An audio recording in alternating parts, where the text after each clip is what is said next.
મિત્રો મસ્ત મજાનો પ્રશ્ન જોઈએ। આ પ્રશ્ન જીપીએસસી માં પૂછાયેલો છે। તમને પ્રશ્ન બહુ મોટો લાગે છે એટલે આપણને એમ થાય કે ભાઈ બહુ ભારે દાખલો હશે, પણ ગણિતમાં એક નિયમ છે, જેટલો જ મોટો પ્રશ્ન હોય એટલો જ એનો જવાબ નાનો હોય। તો ચાલો જોઈએ। તો ભાઈ રેલવેની ટિકિટ માટેની કતારમાં એટલે કે લાઈનમાં પ્રભા 19મા નંબરે ઊભી છે। કયા નંબરે છે?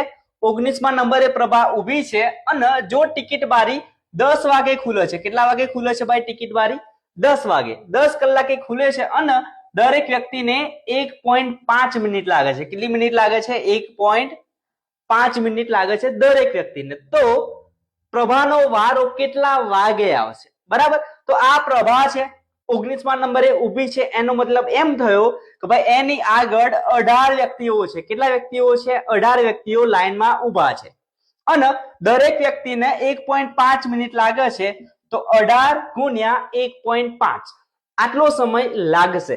તો પોઈન્ટ વાળા તમને ગુણાકાર નથી આવડતા તો ટેન્શન લેવાની જરૂર નથી, પહેલા પોઈન્ટ ને તમે ભૂલી જાઓ। તો 18 ગુણ્યા 15 કરો, 0, 18, 8 પંચા 40, 0, 4 5 5 ને 4 9, તો 0 7 2 270। કેટલા પોઈન્ટ ભૂલી ગયા છીએ? 1, તો પાછળથી 1 પોઈન્ટ કાપી લો તો જવાબ આવ્યો તમારો 27।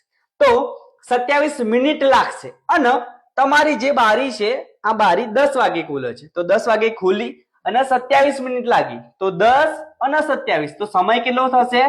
10 ને 27 થશે। આના પછી આ જે હશે પ્રભા એનો વારો આવશે, તો 10 અને 27 આનો વારો આવવાનો છે।